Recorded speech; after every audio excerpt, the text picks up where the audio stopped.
एक भगवान की पूजा करने से दूसरे भगवान होते हैं नाराज? क्या उनकी पूजा न करने का भी भगवान देते हैं दंड? कौन से भगवान है ज्यादा ताकतवर? किसके पास है ज्यादा शक्तियाँ? किसकी करनी चाहिए हमें सबसे ज्यादा उपासना? इस एक कहानी से खुल जाएगी आपकी कहानी। सारे सवालों के खुद मिल जाएंगे जवाब। आइए जानते हैं।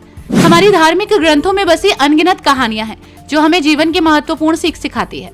ये कहानियां हमें ब्रह्मा, विष्णु और महेश और भी देवताओं के अतीत की ज्ञानी और चमत्कारी दुनिया में ले जाती हैं। इनमें से एक महत्वपूर्ण कहानी है कद्रू और विंता की कथा, जो हमें शक्ति, संघर्ष और सही दिशा में प्रयत्न करने की प्रेरणा देती है। इस कहानी में दिखाया गया है कि कैसे आत्मसमर्पण और श्रद्धा से भरी जिंदगी जी सकते हैं। दृढ़ इच्छा और अद्वितीय प्रेम से जुड़ी ये कहानी काफी प्राचीन समय में घटित हुई थी। ऋषि कश्यप नामक ज्ञानी ऋषि अपनी 2 पत्नियों के साथ एक आश्रम में विचरण करते थे। उनकी पत्नियां कद्रू और वित्ता धर्मपरायण और नेतृत्व के प्रति प्रतिबद्ध थी। आपको बता दें कि ये कथा हमें बताती है कि प्रत्येक देवी देवता अपनी अपनी शक्तियों में महान है और उनकी पूजा और समर्पण से ही हम उनके प्रकार बनते हैं। सभी देवी देवता एक दूसरे की शक्ति का सम्मान करते हैं और उनके प्रभाव में भी रहते हैं।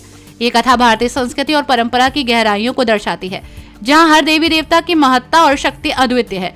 इस कथा से हमें ये सीख मिलती है कि सभी देवी देवताओं का सम्मान करना चाहिए और उनके प्रकार के आदर्श बनने चाहिए। एक दिन ऋषि कश्यप ने अपनी पत्नियों से वरदान मांगने का विचार किया। कद्रू ने वरदान में 100 शक्तिशाली पुत्रों की मांग की थी, जो उनको मिल गए थे। ये उनकी अज्ञानता को प्रकट करता था, क्योंकि वो उन पुत्रों की शक्ति को सही तरीके से नियंत्रित नहीं कर पाई। इसके विपरीत वित्ता ने समय और परिश्रम से सिर्फ 2 पुत्रों की मांग की थी, लेकिन वो अपनी शक्तियों को संयमित रूप से रख पाई थी।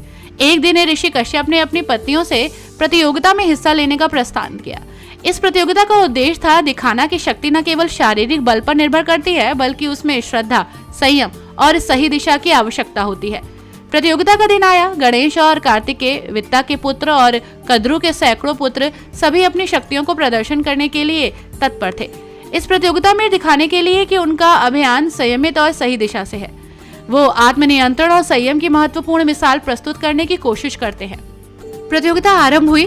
सभी पुत्र अपनी माँ की आज्ञा का पालन करने के लिए तत्पर थे। गणेश, जिन्होंने अपनी माँ की उपासना की थी, उसने अपनी अद्वितीय बुद्धि और विवेक से संयमित रूप से अपनी शक्तियों का प्रदर्शन किया।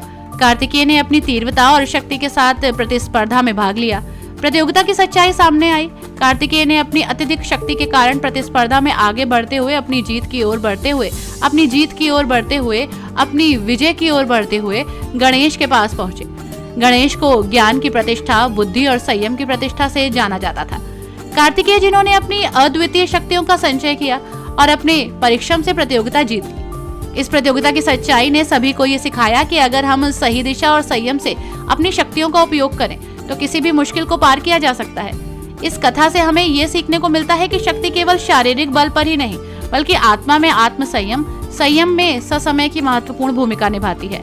ये हमें ये भी दिखाती है कि वास्तविक शक्ति उस समय काम में आती है जब हम हमारी शक्तियों को सही दिशा में प्रयुक्त करते हैं और अपने माता पिता की आज्ञा का पालन करते हैं। इस कथा से हमें ये सीखने को मिलता है कि शक्ति और ज्ञान का संतुलन हमें जीवन में सच्ची समृद्धि और संतुलन देता है। ब्यूरो रिपोर्ट, पंडित जी का पत्रा।